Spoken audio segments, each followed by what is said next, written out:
I noticed, there we go. Now it's loud and clear. I'd like to welcome everyone to Wednesday night Bible study at Central. I'm going to make one announcement, then we'll have a prayer, and then we'll jump into our lesson. Wanted to let y'all know that there's going to be this Friday a memorial service for Gene Hawkins here at the building, 3 o'clock Friday. And if you can come, that'd be great. It took a while to figure out who hit the name of his daughter and get in contact with her, and that's happened. And they've come here. I think it might be from Michigan. I'm not sure on that, but they're going to be here for that service. And if you can participate, 3 o'clock Friday here at the building. Gene's a real interesting guy. One of those guys that if you don't talk with him much or whatever, he really tried hard to do anything he could for the church, which is great. I'll turn it over for the prayer.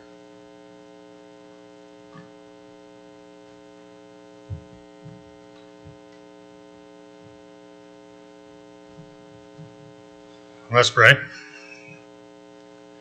Heavenly Father, thank you for the many wonderful blessings you've given us. Help us to not take them for granted, for we know they come from you. Father, thank you for allowing us to gather here on this midweek Bible study to learn more about you, to study your word, to dive deep into your word. And please be with Brother Bryant as he brings us this study. Help him to have a ready recollection of what he has studied, and help us to take what he has presented to us and show others you. Please be with the sick.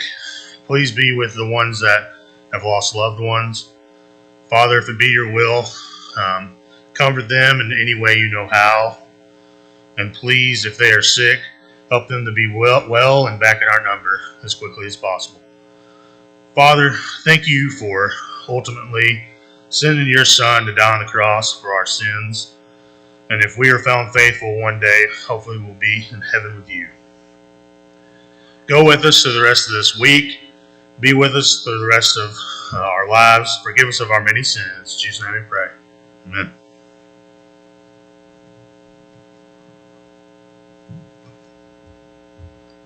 All right, if you want to be turning in your Bibles to Hebrews chapter 11, and we're going to pick up at verse 11, Hebrews 11:11. Last week we were talking about Abraham and Sarah, and here in chapter 11, it's got examples of people of faith, and so it's a great list of examples of people of faith, and it explains why God liked their faith in each case. It'll talk about it a little bit, but it's also interesting because as you look through the list in chapter 11, I don't think you find any perfect people there. I think you find people that each have their challenges and just try to have a good attitude and do their best. And we saw at the end of last week, we were talking about how Sarah laughed when she heard, I'm going to be, the mother of all mankind effectively. All of these folks that are too numerous to count. And she laughed about that. And everybody knows about, Sarah laughed. And then we looked back, that account was in Genesis chapter 18. But then if you looked back in Genesis chapter 17, we saw where it tells us there in verse 17 that Abraham fell on his face and laughed and said to himself, shall a child be born to a man who is 100 years old? So even Abraham saw the humor in this, like, how's this going to work out? And of course, we studied not long ago that we shouldn't question that through God anything is possible. So let's talk a little bit more about Abraham. Here in Hebrews chapter 11, verse 11, it tells us, by faith Sarah herself received power to conceive, even when she was past the age, since she considered him faithful who had promised. Therefore, from one man, and him as good as dead, were born descendants as many as the stars of heaven, and as many as the innumerable grains of sand by the seashore. So we have a contrast here in this verse of one man and then this innumerable amount of descendants. So it's pretty amazing to kind of go from one to basically infinity, and it's referring back to how many. In Genesis chapter 22 verse 17, it tells us, "I will surely bless you, and I will surely multiply your offering as the stars of heaven and as the sand that is on the seashore, and your offering shall possess the gate of his enemies." And then also you could refer back to Genesis chapter 32 verse 12. "But you said, I will surely do you good and make your offspring as the sand of the sea, which cannot be numbered for multitude." So this is a giant promise that God has made to Abraham, especially since he was good as dead. And I thought, well, that's like, okay, he's 100 years in, 100 years old. Let's rub it in. You're as good as dead, Abraham. I thought that was like, okay. That struck me as interesting. And that phrase is repeated over in Romans chapter 4, verse 19. It tells us, "He did not weaken in faith when he considered his own body, which was good as dead, since he was about 100 years old, or when he considered the barrenness of Sarah's womb." So we see multiple references where it talks about Abraham and good as dead. All right, so we're going to go on to the next slide. Good deal. We're going to continue on now in Hebrews with some additional examples of faith. And the first section here, verses 13 through 16, is going to talk about strangers or exiles on earth. And we should think about that concept, bring that forward to us. But of course, when you look at this more in context, last week we talked about Abraham and how he was willing to move off to a strange land. And of course, we know that Moses, you'll see the example of Moses, and he gave up living in the palace to be in a strange land. And so there are examples here of folks that are, not living in their homeland. And then let's read that section and we'll talk about this a bit. Hebrews chapter 11, starting at verse 13. "These all died in faith, not having received the things promised, but having seen them and greeted them from afar, and having acknowledged that they were strangers and exiles on the earth. For people who speak thus make it clear that they are seeking a homeland. If they had been thinking of that land from which they had gone out, they would have had opportunity to return. But as it is, they desired a better country, that is, a heavenly one. Therefore God is not ashamed to be called their God, for he has prepared for them a city." So we know Abraham went out, and as God told him to, it showed he was faithful and he went as he was directed. But it makes the point here, he didn't try to just go back. Well, can I go back now? Can I move back home now? And we talked a little bit about moving last week, and there's folks here that have lived other places and they're here now, and do they want to hurry to move back to where they were? Is it a better place? What about us? Do we desire a better place? Do we desire a better country? I mean, think about it. Right now, our country's pretty polarized, and really, I'm not going to get into politics here, okay? So don't get too nervous, right? Together as Christians focused on our nation, we can make America a better place, and that's what I'm going to say about it. And unfortunately, it doesn't seem to be getting better, but maybe worse through the decades. But we as Christians can help make it a better place. But we need to think about that we've got a promised land, and we don't need to necessarily focus on this world and this is the best we're ever going to have, because we're going to go to our homeland. And this, as it said here in these verses, as it kind of gets down to that verse 16, that's one that God has prepared for us. It's not a city prepared by man. It's not like some architect draws out a city in another state and they've designed it where you don't have to drive your car. You can walk here to the local store and do, things can be better even on this earth, but God has prepared for us a new city.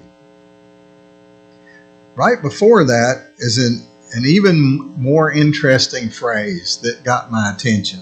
If you get in the middle of that verse, and it says, "Therefore God is not ashamed to be called their God." And if you think about it, there's no better commendation that could be given to man than that phrase, that God is not ashamed of you or them. And I think that is a really interesting, a great compliment, because we know if we look through the Bible that God repeatedly has been ashamed of man. He's been ashamed of his chosen people. He, as we read about Noah just a couple weeks ago, God gets frustrated with folks. But if we can think about being an example of faith and us being a church, a family, a person that God is not ashamed of, that should be a goal that we have in our lives. So we see here that Abraham, we've been reading about Abraham and his extreme example of faith and his obedience to moving and all. But then the next section comes to the following, the test, the true test of Abraham and his faith. Let's read on in chapter 11, verses 17 through 20. By faith, Abraham, when he was tested, offered up Isaac, and he who had received the promises was in the act of offering up his only son, of whom it was said, "Through Isaac shall your offspring be named."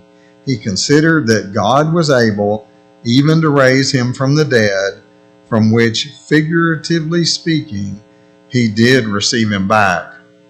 So we're going to look at this account about Abraham and him being tested to offer up Isaac.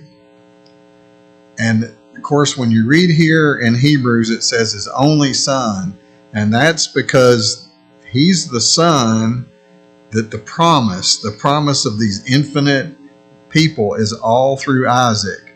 We know that he had a previous child, but Isaac's the one. Isaac's the one that it's all about. So he's the sole heir. Isaac's the sole heir to this promise.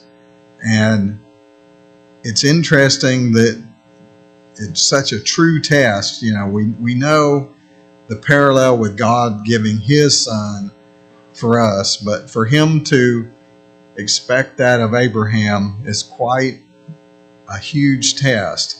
And it's a dilemma and if you think about it, one, he's promised to be the father of all his descendants, right? So if he kills off his son, how's that going to work out? Oh, that's tough. And it states it's his only son is in reference to the promise. And then, but if he refuses, he fails God's test. So he's kind of in this dilemma. And then add to that, and granted, this is back in time a little bit before it, but let's look at Leviticus chapter 20 for a minute. Leviticus chapter 20, verses 2 through 5. And we're going to see that there's an additional moral problem with, offering up human sacrifices. Leviticus 20, verses 2 through 5. Say to the people of Israel, any one of these people of Israel, or of the strangers who sojourn in Israel, who gives any of his children to Molech, shall surely be put to death. The people of the land shall stone him with stones. I myself will set my face against that man, and I will cut him off from among his people, because he has given one of his children to Molech, to make my sanctuary unclean, and to profane my holy name.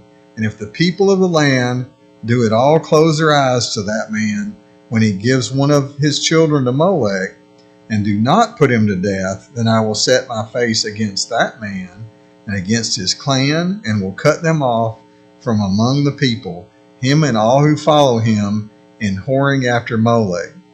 So we see the seriousness. God doesn't want people sacrificing their kids, in this case to Molech, to false gods. The penalty is they will be stoned to death, and God sets his face against them. He's like, he is done with them. And if their family doesn't condone it, then he sets his face against their whole family, their whole clan. Deuteronomy 18:10 tells us, there shall not be found among you anyone who burns his son or his daughter as an offering, anyone who practices divination. Anyway, you know what I'm saying. Divination, or tells fortunes, or interprets omens, or a sorcerer. So there's a list there in Deuteronomy, including sacrificing, burning your son. And it's like, God hates this. And we know, as mentioned, God had a son through Hagar, but that doesn't matter in this lineage that we're talking about here. That's not the promise. So we do get a glimpse here in Hebrews of what Abraham is thinking, where it tells us that, verse 19, he considered that God was able even to raise him from the dead. So Abraham, God tells him to sacrifice his son. Abraham obviously wouldn't want to do that, but he's like, okay, God can raise him from the dead. And then you can see that Abraham had basically that full expectation in his mind, because it goes on there in verse 19 to say, figuratively speaking, he did receive him back. Abraham had already effectively written Isaac off as dead. And then he gets him back. So let's look back in Genesis chapter 22, if you'll turn there, and we're gonna look through the account in the first part of Genesis chapter 22 about Abraham and Isaac. And that begins at verse 1, Genesis chapter 2, verse 1. After these things, God tested Abraham and said to him, Abraham, and he said, Here I am. He said, Take your son, your only son Isaac, whom you love, and go to the land of Moriah and offer him there as a burnt offering on one of the mountains of which I shall tell you. Verse 3. So Abraham rose early in the morning, saddled his donkey, took two of his young men with him and his son Isaac, and he cut the wood for the burnt offering, and arose and went to the place of which God had told him. On the third day Abraham lifted up his eyes and saw the place from afar. Then Abraham said to his young men, Stay here with the donkey. I and the boy will go over there and worship and come again to you. Verse 6. And Abraham took the wood of the burnt offering and laid it on Isaac his son, and he took in his hand the fire and the knife, so they went both of them together. And Isaac said to his father Abraham, My father, and he said, Here I am, my son. He said, Behold, the fire and the wood, but where's the lamb for a burnt offering? Abraham said, God will provide for himself the lamb for a burnt offering, my son. So they went both of them together. That had to have been a hard conversation to, one, he made his boy carry his own firewood, and then it's like, where's the sacrifice, Dad? And, he said, God's going to provide. Okay, verse 9. When they came to the place of which God had told him, Abraham built the altar there and laid the wood in order, and bound Isaac his son and laid him on the altar on top of the wood. Then Abraham reached out his hand and took the knife to slaughter his son. But the angel of the Lord called to him from heaven and said, Abraham, Abraham. And he said, Here I am. Verse 12, and he said, Do not lay your hand on the boy or do anything to him, for now I know that you fear God, seeing you have not withheld your son, your only son, from me. And Abraham lifted up his eyes and looked, and behold, behind him was a ram caught in the thicket by his horns. And Abraham went and took the ram and offered it up as a burnt offering instead of his son. So Abraham called the name of that place, "The Lord will provide," as it is said to this day, "On the mount of the Lord it shall be provided." Verse 15, and the angel of the Lord called Abraham a second time from heaven and said, "By myself I have sworn, declares the Lord, because you have done this and have not withheld your son, your only son, I will surely bless you, and I will surely multiply your offspring as the stars of heaven and as the sand that is on the seashore. And your offspring shall possess the gate of his enemies, and in your offspring shall all the nations of the earth be blessed, because you have obeyed my voice." So Abraham had full faith. He reasoned that God was going to bring Isaac back from the dead. We know that Isaac had to have been suspicious there in verse 7. And one questions, was he obedient or did he resist? I don't think that necessarily he was just a little bitty boy that could, easily been overpowered by his 100-and-something-year-old near his dead dad. Well, you think about this, does it create trust issues with Isaac? He asked about the lamb. Of course, we have the Lamb of God, and we see the parallel of God's willingness to sacrifice his only son for us.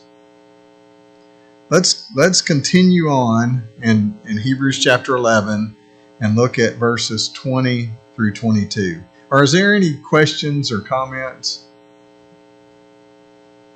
Okay. Let's look at verse 20, where it continues on with Isaac. By faith, Isaac invoked future blessings on Jacob and Esau. By faith, Jacob, when dying, blessed each of his sons of Joseph, bowing in worship over the head of his staff. By faith, Joseph, at the end of his life, made mention of the exodus of the Israelites and gave directions concerning his bones. Okay, so we have another set of people in this hall of faith here that it talks about. We have twin sons who, under the Jewish system, would both be in the line of succession there, but God overruled. Basically, God picked Jacob over Esau. Let's look at that back in Genesis chapter 25. If you would turn to Genesis chapter 25, and we'll read the more detailed account, beginning in verse 19. And we'll look at that through 34. So Genesis 25, beginning at verse 19. These are the generations of Isaac, Abraham's son. Abraham fathered Isaac. Isaac was 40 years old when he took Rebekah, the daughter of Bethuel, the Aramean of Padan Aram, the sister of Laban, the Aramean. I'm killing these words, I know it. To be his wife.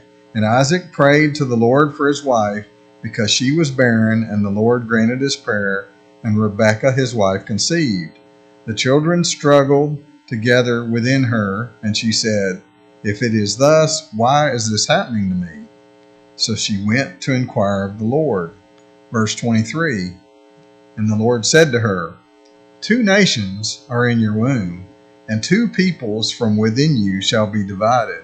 The one shall be stronger than the other. The older shall serve the younger." 24. When her days to give birth were completed, behold, there were twins in her womb. The first came out red, all his body like a hairy cloak, so they called his name Esau. Afterwards his brother came out with his hand holding Esau's heel, so they named him Jacob. Isaac was 60 years old when she bore them. Verse 27, when the boys grew up, Esau was a skillful hunter, a man of the field, while Jacob was a quiet man dwelling in tents. Isaac loved Esau because he ate of his game, but Rebekah loved Jacob. Thought that's kind of interesting that the one parent, it's like big time favoritism, one for one kid, one for the other. Verse 29 gets into an interesting account here. Once, when Jacob was cooking stew, Esau came in from the field, and he was exhausted. And Esau said to Jacob, "Let me eat some of that red stew, for I am exhausted." Therefore his name was called Edom. Jacob said, "Sell me your birthright now." Esau said, "I'm about to die. Of what use is a birthright to me?" Jacob said, "Swear to me now." So he swore to him and sold his birthright to Jacob. Then Jacob gave Esau bread and lentil stew, and he ate and drank and rose and went his way. Thus Esau despised his birthright. So the birthright's a huge deal. And so we got Esau. He comes in. He's been hunting. He's exhausted, and he's like, I need some of that stew.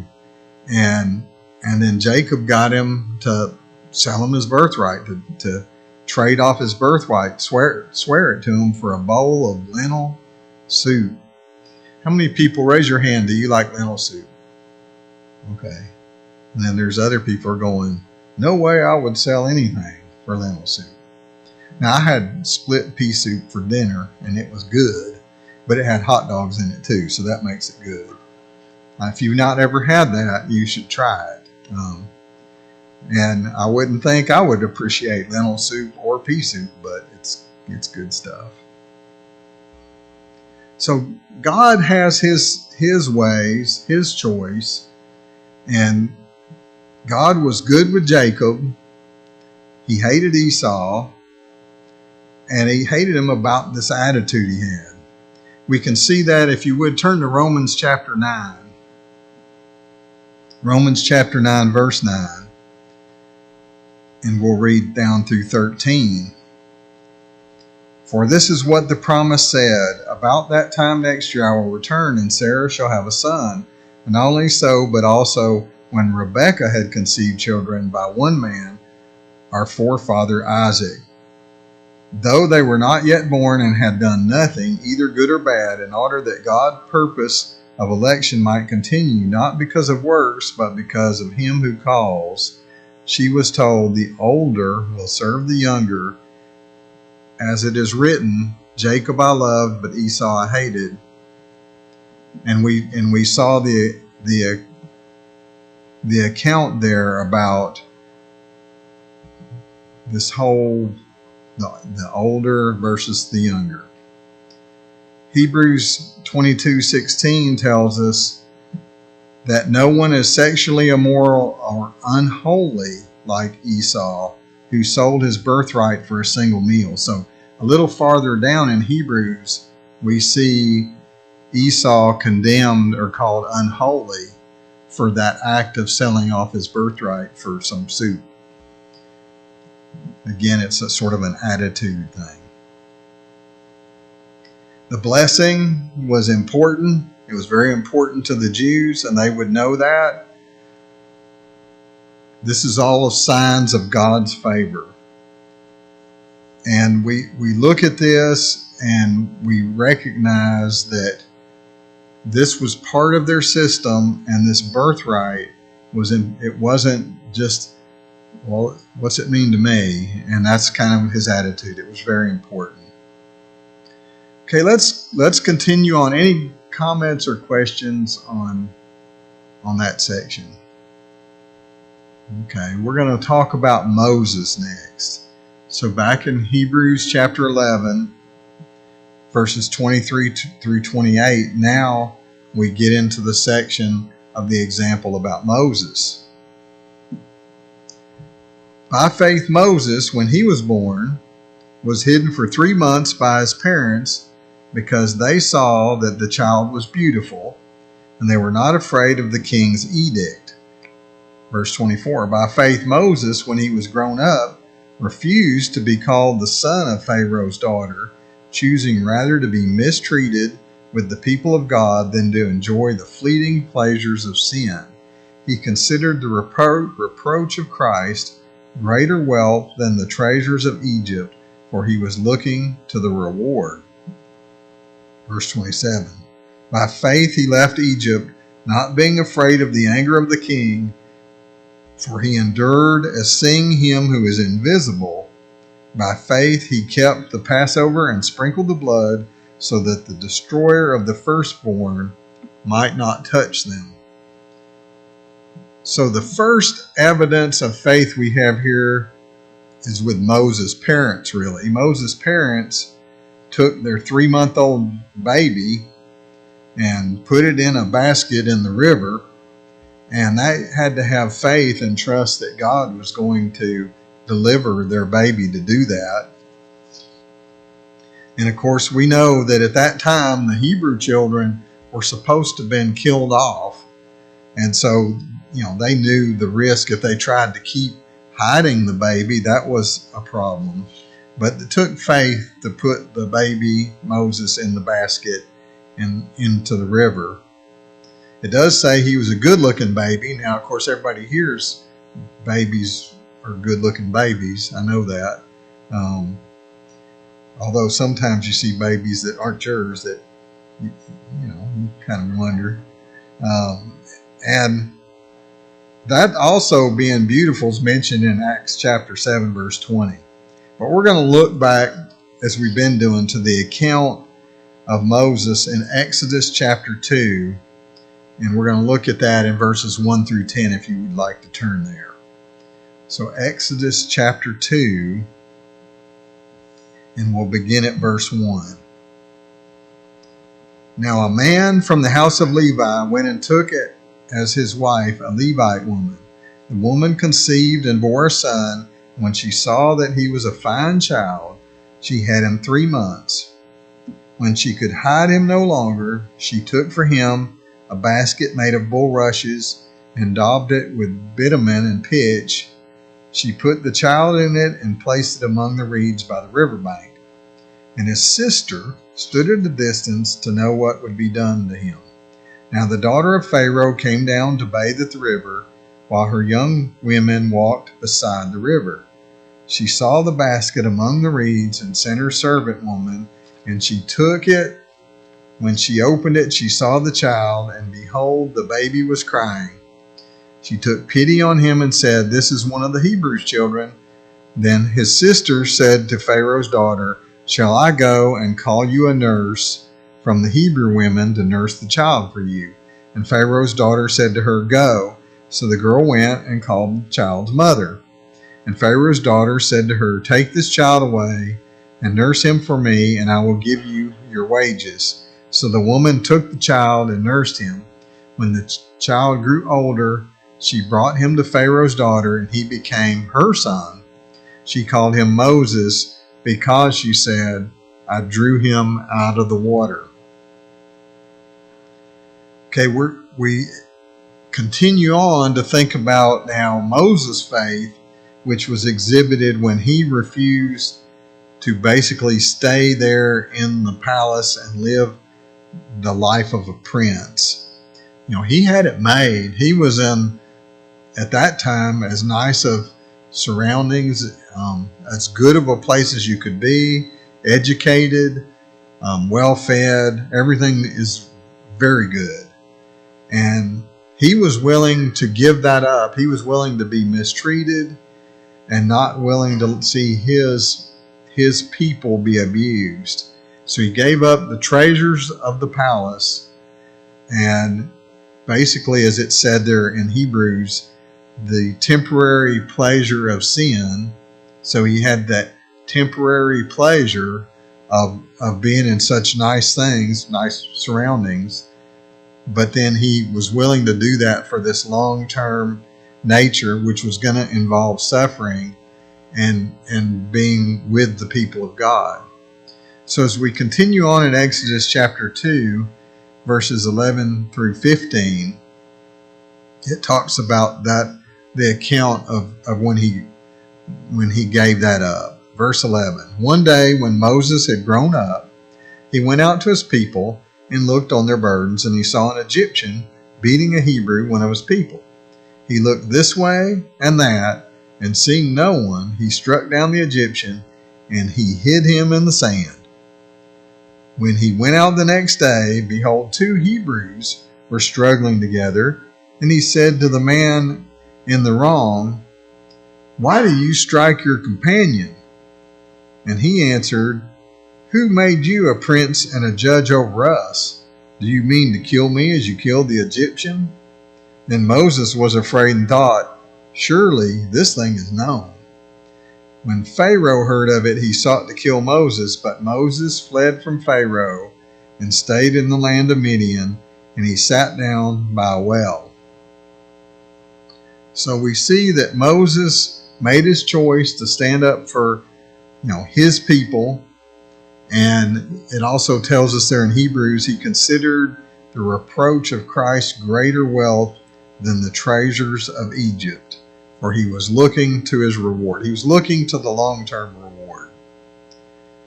He recognized that there were things more important than the material blessings that he had there in the palace.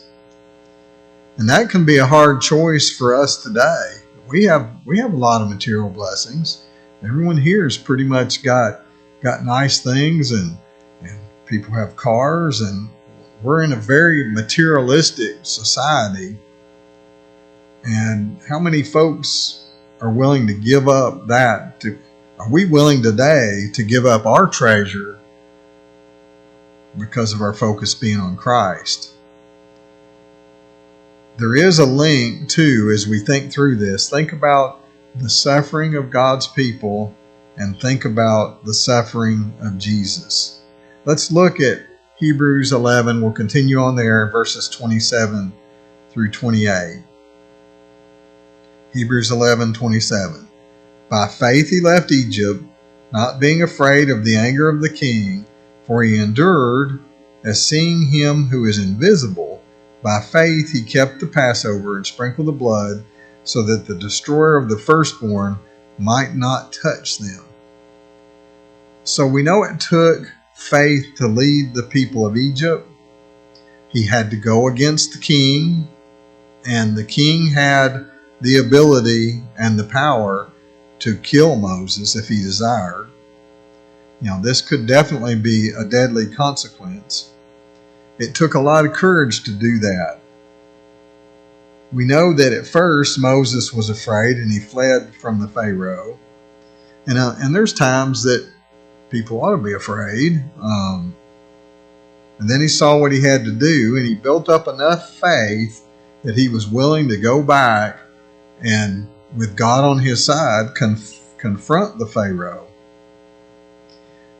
Had a phrase here, he endured as seeing him who is invisible. So Moses spent 40 years wandering in the wilderness, but he was conscious of God's presence that whole time. And that was part of what let him endure. But we also need to think about when we started this chapter and the definition of faith. And a big piece of the definition is believing in things unseen. And here it ties in, he's enduring as seeing him who is invisible. Colossians 1:15 tells us, he is the image of the invisible God, the firstborn of all creation. And it was talking there about Christ. So again, we have an invisible God, but then the visible part of that was when Christ came to earth. And people were then able to see Christ's image. So we have a continued theme as you work through Hebrews about faith in the invisible. It also talks there about he kept the Passover and he sprinkled the blood. And this would have been very significant to the Jews, who this book was written to, Jews that had become Christians. This would be very significant to them because they would have been growing up having the Passover, thinking about the sacrifice and putting the blood on the doorpost and that sort of thing. So this would show to them that Moses had done that in faith as well. And that blood on the doorpost, and we're not going to dig into that in detail, but that was what caused, the firstborn to not die. And to continue doing that later, to us, that would be kind of like walking around wearing garlic on your neck or having silver bullets to stop something. Blood on the doorpost wouldn't necessarily decades later mean, make sense to folks that that's going to be what they needed, a logical thing to do. Okay, let's look now in the next section here. I think we got just a few minutes. And now we're going to move from an example of an individual. So far, the examples we've had have been individuals, but now we're going to look at the group, the national faith. Hebrews chapter 11, verse 29 through 31. And it talks about the group now.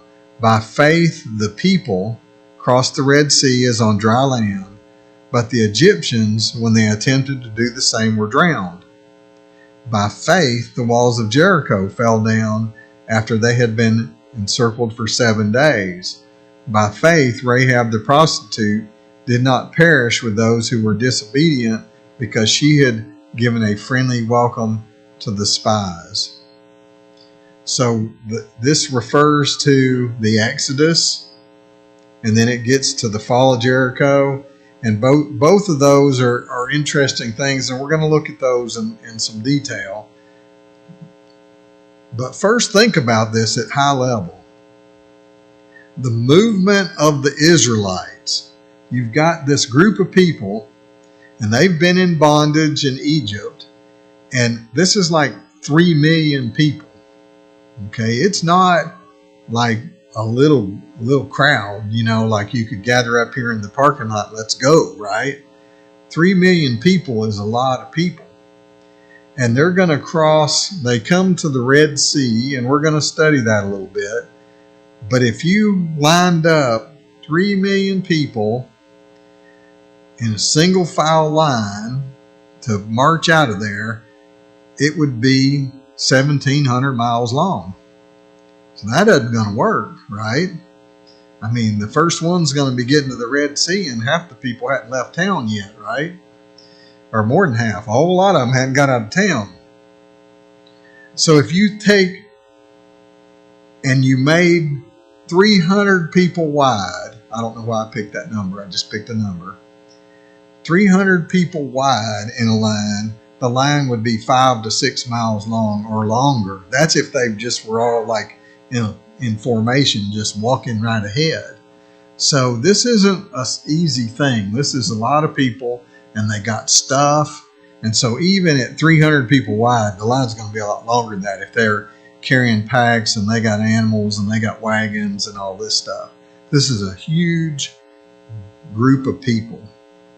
And so to just move them is not insignificant. And that kind of, to think through the logistics of that, we're in a world now where, people can go get in buses or get on airplanes, or in today's world, you're trying to get 3 million people to get a COVID shot and stand 6 feet apart, and it's hard to do that, right? It's not straightforward. So we're going to get into that. If you want to read ahead, we're going to be in Exodus chapter 14, and we'll look at Exodus chapter 14 next week, and then we'll talk. We'll work through that, the account of the Israelites leaving and crossing the Red Sea, and then we're going to end up, as you would guess, talking about the fall of Jericho and some of that next week. So we'll stop there. I think we're at the clock, and we'll talk about it some more next week.